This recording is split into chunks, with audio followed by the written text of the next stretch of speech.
Pour que votre vie soit plus belle, tous les après-midi de 14 h à 15 h, et si on allait mieux, avec François Demier et ses invités. Bonjour, il est 14 h et si on allait mieux sur BTLV, comment augmenter le bien-être à l'intérieur de sa tête, de son corps, dans la famille, au travail. Pendant 1 heure, je reçois des professionnels, des pratiquants qui vous donneront et partageront leur expérience. Pour contacter François Demier, et si on allait mieux, @gmail.com. Bonjour Laurence Alandi. Bonjour. Ravi de vous recevoir. Vous avez un don de clairvoyance qui vous a été donné à la naissance. Vous exercez cette faculté à travers divers supports, l'astrologie, la numérologie, la tarologie et la psychogénéalogie. C'est le thème donc de cette émission aujourd'hui. Alors pour commencer, ce serait bien de rappeler pour les auditeurs qui ne sont pas encore au courant, puisqu'ils sont de plus en plus nombreux chaque jour. Donc qu'est-ce que c'est que la psychogénéalogie ? Alors, c'est une thérapie transgénérationnelle, on peut aussi l'appeler comme ça. En fait, nous sommes reliés inconsciemment par notre inconscient familial avec nos générations ascendantes. Donc, en fait, il s'avère que nous pouvons répéter des loyautés invisibles avec un... Des loyautés invisibles, c'est-à-dire... Je vais essayer de m'expliquer. Quand j'appelle des loyautés invisibles, c'est-à-dire que ce sont des répétitions qu'on va recréer. Donc quelqu'un a fait une connerie, ça se répète. Exactement. Voilà c'est ça. Plus clair. Pour être plus clair, soyons clairs. Donc en fait, l'aïeul en question, vous pouvez ou vous pouvez ne pas l'avoir connu. Vous pouvez l'avoir connu ou pas. Ça n'a pas d'importance. Vous remontez longtemps, loin en arrière. Il faut au moins remonter 3-4 générations. Déjà, avec 3-4 générations au-dessus de la sienne, déjà, on va avoir vraiment des éléments qui peuvent être relativement importants. Alors, comment faites-vous pour les personnes qui n'ont pas de famille, qui sont orphelins ? Donc, Alors, c'est vrai que ça peut être une difficulté puisque il faut quand même avoir un minimum d'informations sur son arbre généalogique, qu'on appelle génosociogramme. Génosociogramme. Ça, je connaissais pas. Je vais le noter.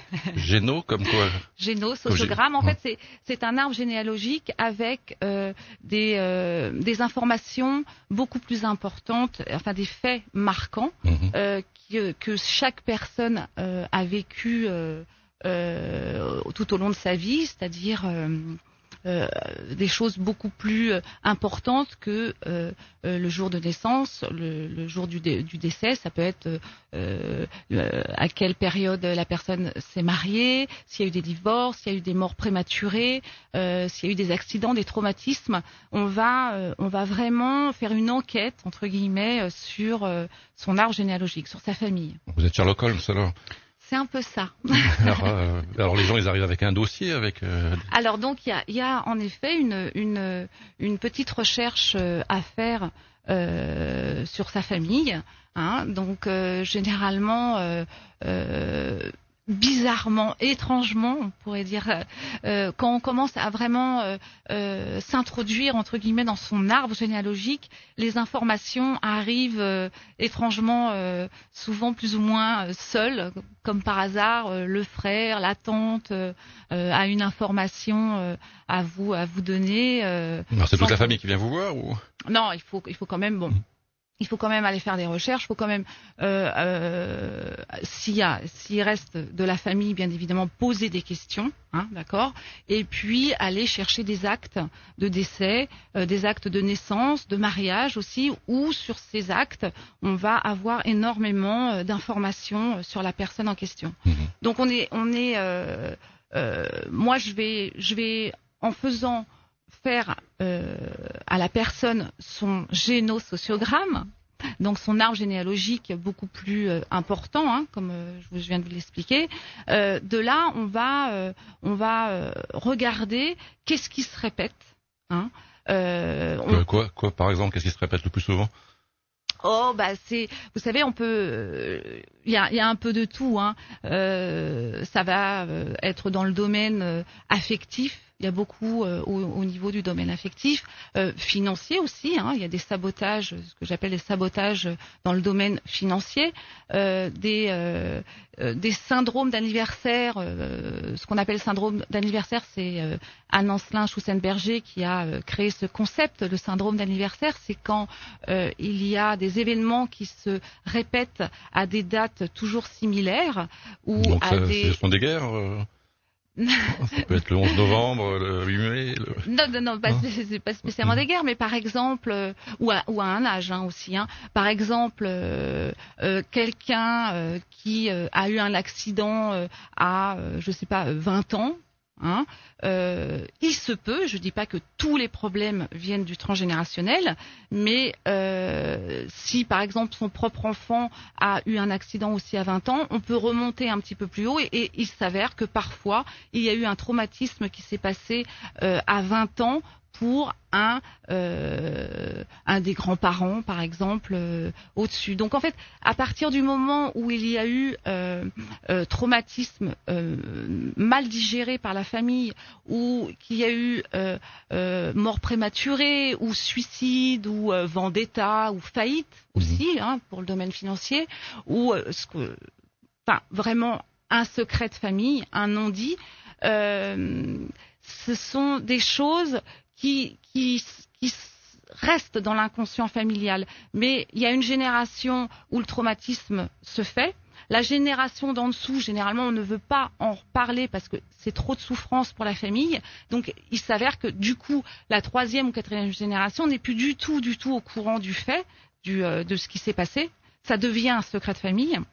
On emploie comme terme en psychogénéalogie un fantôme, en fait. C'est comme si c'était un fantôme qui se logeait dans une crypte, donc un fantôme qu'on ne voit pas mais qui est existant. Il va se mettre dans une crypte et à un moment donné, il va falloir qu'il ressorte. Donc il ressort à une génération, généralement 3-4 générations plus bas, il ressort et vous allez avoir des personnes qui vont avoir l'impression de ne pas vivre réellement leur vie, de passer à côté de leur propre vie, puisqu'ils vont avoir l'impression d'être toujours dans des sabotages, des échecs à répétition, et ne pas s'en sortir. J'ai pas de chance, quoi. Le syndrome j'ai pas de chance. Alors que c'est pas spécialement qu'ils n'ont pas de chance, c'est que ils font ce que je disais tout à l'heure, une loyauté inconsciente, une fidélité inconsciente, comme c'est inconscient. Mais ça marche que pour les choses mauvaises, ça peut aussi marcher pour les choses qui sont plutôt bonnes. Bien évidemment, mais quand c'est bon, généralement on n'en parle pas trop, parce que c'est ce que j'appelle des pépites. Ça peut être par exemple des familles d'artistes, on les voit depuis plusieurs générations, par exemple pour les métiers ou les choses comme ça, des dons. Ça, bon, on vient pas me voir quand c'est hyper positif, on vient me voir quand il y a une problématique. D'accord. Alors moi, par exemple, mon grand-père a gagné au loto une somme assez importante. Donc pourquoi je regagne pas au loto? Alors, j'arrive pas. Ça se passe pas comme ça. Ça serait trop formidable. Ben, c'est dommage. Non, mais bon, peut-être que s'il a gagné plusieurs fois des jeux, peut-être que vous héritez inconsciemment. Ben, pour l'instant, jusqu'à maintenant, ça marche pas. Mais bon, non, ça ne marche pas. Ça ne marche pas comme ça. Ça serait trop beau. Alors vous intervenez à quel moment et pourquoi les gens viennent vous voir pour ce genre de choses? C'est au cours de vos autres activités que vous leur conseillez de se diriger vers ça ou... Ah non, pas du tout. Maintenant, c'est une thérapie grâce justement à Anne-Ancelin Schussenberger qui a écrit notamment Aïe mes aïeux. C'est une thérapie qui maintenant est beaucoup plus connue. C'est vrai que jusqu'à maintenant,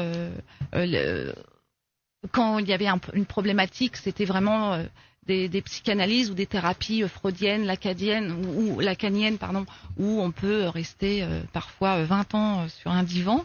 Mais à partir du moment où le problème ne vient pas de soi, on peut répéter indéfiniment sa vie si ça vient de cette fameuse loyauté invisible par un aïeul, qu'on l'ait connu ou pas, ça je tiens quand même vraiment à le préciser. Ça change beaucoup de choses Ah bah oui, ça change beaucoup de choses parce que en mettant les choses en lumière, c'est-à-dire en en recréant donc cet arbre généalogique, ce génosociogramme, la personne va prendre conscience en image en fait qu'elle est en train de répéter quelque chose qui ne lui appartient pas.